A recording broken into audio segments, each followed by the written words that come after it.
বউ হয়ে আসা যতটা সহজ, বউ হয়ে থাকাটা কিন্তু অনেক কঠিন। একটা মেয়ে যখন বউ হয়ে আসে, তাকে বাড়ির নিয়ম কানুন সব কিছুই মেনে চলতে হয়। বাবার বাড়ি পর করে শ্বশুর বাড়িকে আপন করতে হয়। আসসালামু আলাইকুম এভরিওয়ান, কেমন আছেন আপনারা সবাই?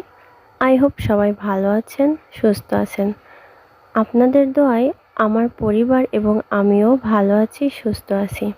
তো প্রতিদিনের মতো আমি শিরিনা চলে আসলাম আবারও নতুন একটা ব্লগ নিয়ে আপনাদের মাঝে। আশা করি আজকের ব্লগটা আপনাদের কাছে খুব ভালো লাগবে, সঙ্গেই থাকবেন। একটা মেয়ে যখন বিয়ে হয়ে শ্বশুরবাড়ি আসে, বাবা মাকে পর করে আর শ্বশুরবাড়ির লোকজনদের আপন মনে করে এবং তাদের ভালোবাসার চেষ্টা করে। কে কী করে তা আমি জানি না, কিন্তু আমি আমার শ্বশুরবাড়ির লোকজনকে প্রচণ্ড ভালোবাসি এবং তাদের শ্রদ্ধা করি এবং তাদের ভালোবাসা পাওয়ার চেষ্টা করি। তো যাই হোক, প্রতিদিনের মতো নূরের বাবা 6:30টায় অফিসে চলে যাওয়ার পরে আমি প্রতিদিনের বাসি কাজ করা শুরু করে দিই। প্রতিদিনের মতো আজকেও আমি ঠিক তাই করেছিলাম, বাট আজকে আমার মনটা বেশি একটা ভালো ছিল না। রাতে আমার জামাইয়ের সঙ্গে একটু আমার ঝগড়া হয়েছিল, সকালে একটু হালকা পাতলা মন কষাকষি হয়েছে, এই জন্য আজকে মনটা খুবই খারাপ। তারপরেও মন খারাপ নিয়ে সব কাজ আমি সেরে ফেললাম একা হাতে। এখন 12:10 বাজে আর আমি এখন যাব না করতে। আজকে আমার শাশুড়ি নেই, নীলাকে নিয়ে গিয়েছে ডাক্তারের কাছে। তো দেখি ফ্রিজে কি কি তরকারি আছে। আজকে আমি নিজেই তরকারিগুলো কুটে রান্না করব। ঢেঁড়স নিয়ে নিলাম,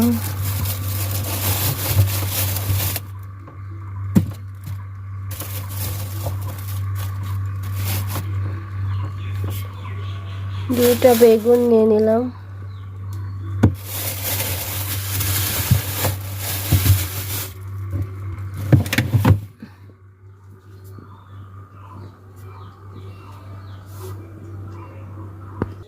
আর এখানে আছে পেঁয়াজ, আলু, রসুন, সব কিছুই আমি নিয়ে নিব,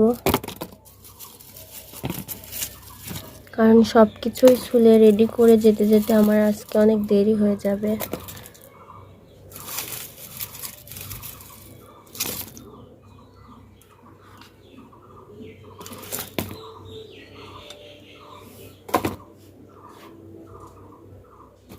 তো প্রথমে আমি এখানে ঢেঁড়সগুলো সুন্দর করে ধুয়ে নেব।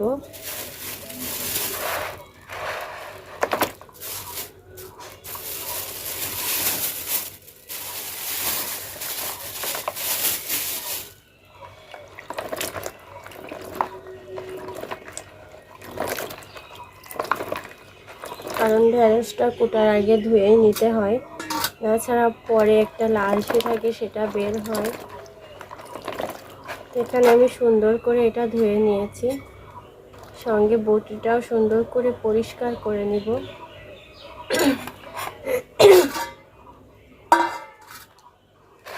এবার কুটবো।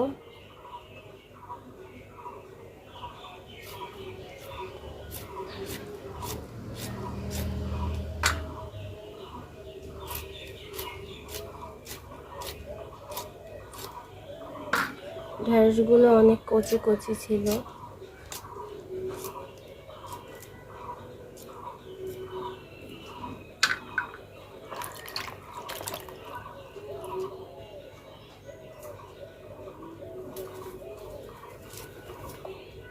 আমি 3টা করে করে নিয়ে নিয়েছি, কারণ একটা করে নিয়ে করতে গেলে আমার অনেক সময় লাগবে।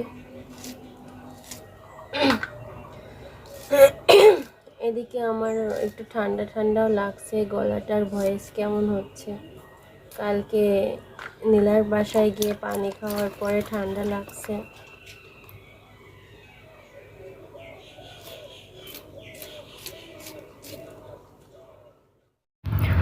ওইদিকে আমার ঢেঁড়স ভাজি কোটা হয়ে গিয়েছে।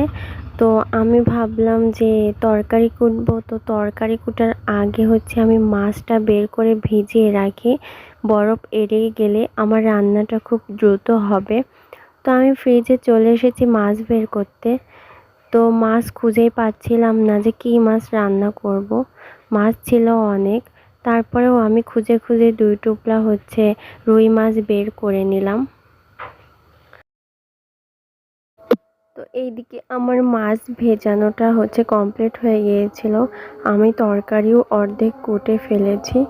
এখানে 2টা বাগুন কুটেছি আর আলু কুটেছি। তো ভাবছি তরকারিটা একদমই অল্প হয়েছে, তো আর কিছু বাড়তি করলে ভালো হতো। তো গরমের মধ্যে আমি আর কিছু বাড়তি তরকারি রান্না না করে বুদ্ধি খাটিয়ে 2টা পটল দিয়ে দিব। তো প্রথমত আমি পটলটাকে সুন্দর করে ছুলছিলাম। ছুলার পরে আমি পটলটাকে দোফালা করে পটলের মাঝখানের বিচিটা সুন্দর করে বের করে দিচ্ছিলাম, কারণ এই বিচিটা যদি থাকে তরকারির ঝোলের সঙ্গে পাতে পড়লে বিচিটা খেতে একদম বাজে লাগে। আমার তো একদম ভালো লাগে না। তাই যেহেতু আমার ভালো লাগে না, তাই আমি বিচিটা কেটে ফেলে দিয়ে সুন্দর করে পটল 2টা কেটে নিচ্ছিলাম।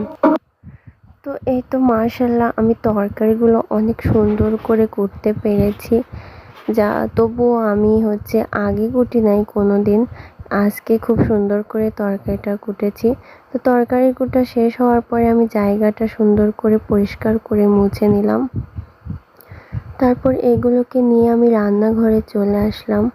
প্রতিদিনের মতো আমি রান্নাঘরটা সুন্দর করে ঝাড়ু দিয়েছি। তারপরে সুন্দর করে কিছু পাতা চুলার পৃষ্ঠে নিয়ে এসেছি। তারপরে পাতিল ভরে পানি নিয়ে চুলার উপরে দিয়ে দিলাম।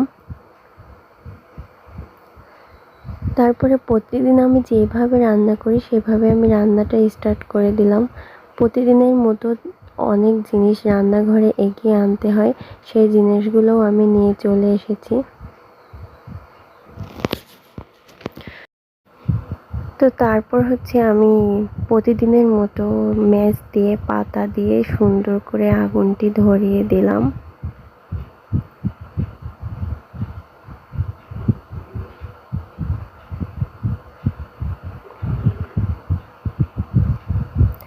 তো এই তো আমার চুলাটা জ্বলে গিয়েছে। মাশাআল্লাহ চুলাটা অনেক সুন্দরভাবে জ্বলছে। তো আপনারা ভিডিওটি দেখে ভাবতে পারবেন যে এই যুগে কেউ আবার পাতা দিয়ে রান্না করে নাকি। কেউ করে না, কিন্তু আমরা পাতা দিয়ে রান্না করি, কারণ আমাদের এদিকে প্রচুর পাতা, এজন্য। তারপরেও গ্যাস অত নিরাপদ না, তাই গ্যাসে রান্না করি না।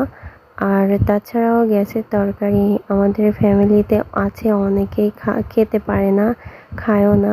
এই জন্য আমি পাতার চুলায় রান্না করি। আর সকালে খড়ির চুলায় রান্না করা হয়। তারপর চুলাটা ধরিয়ে দিয়ে আমি পেঁয়াজ আর রসুন আর মরিচ কুচি করে নিচ্ছিলাম, কারণ এখানে আমি ঢেঁড়স ভাজি করব। এই ঢেঁড়সের জন্য এগুলা কেটে কুটে নিচ্ছিলাম। আর আপনারা তো ভালোই মতোই জানেন যে আমার শাশুড়ি আগে চাউল দেওয়ার আগে ভাতের পানিটা গরম করে নেয়। তো সেম টু সেম আমি আমার শাশুড়ির মতো করে রান্না করেছিলাম।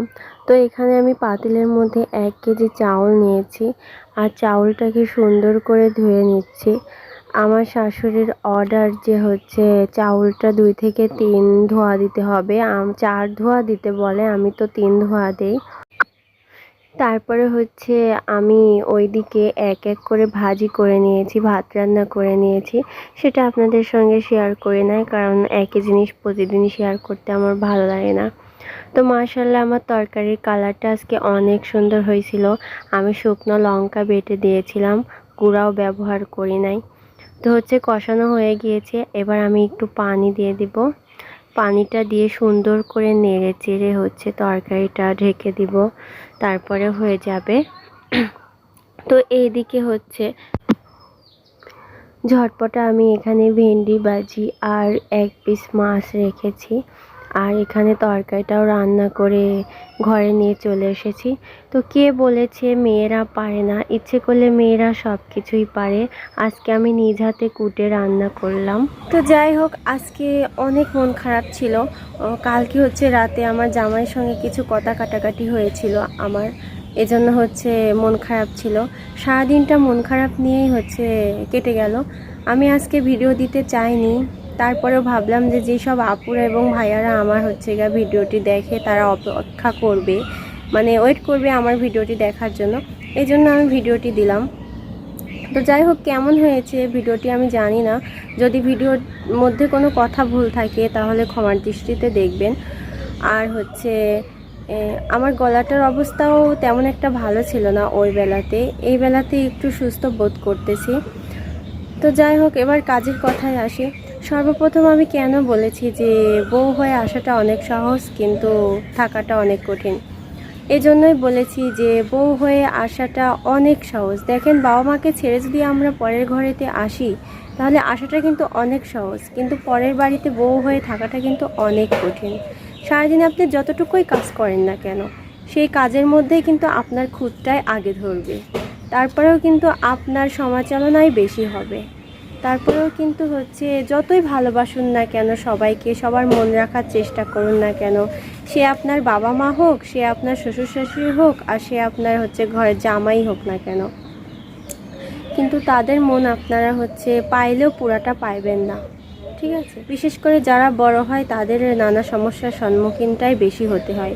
যেমনটা হচ্ছে এ বাড়ির মধ্যে কিন্তু আমি বড়, নানা রকম সমস্যা হলে আমার গাড়িটাই কিন্তু দোষ আগে আসে।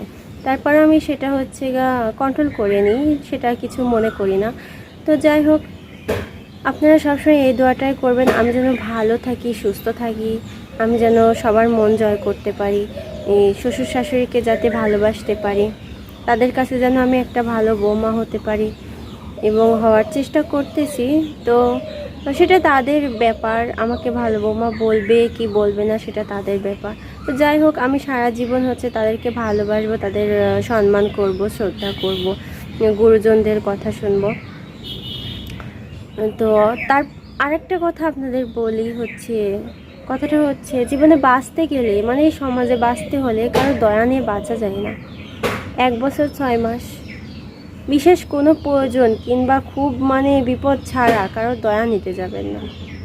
নিজের চেষ্টাতে বাঁচার চেষ্টা করুন, কারণ নিজের চেষ্টা করুন যে আমি কিছু করতে পারবো, এই চেষ্টাতেই বাঁচার চেষ্টা করুন। নিজের চেষ্টাটাই হচ্ছে সব থেকে বড় চেষ্টা। তো যাই হোক, আজকের মতো ভিডিওটি এ পর্যন্তই। অনেক কথা বলে ফেলেছি। সবাই ভালো থাকবেন, সুস্থ থাকবেন। আল্লাহ হাফেজ।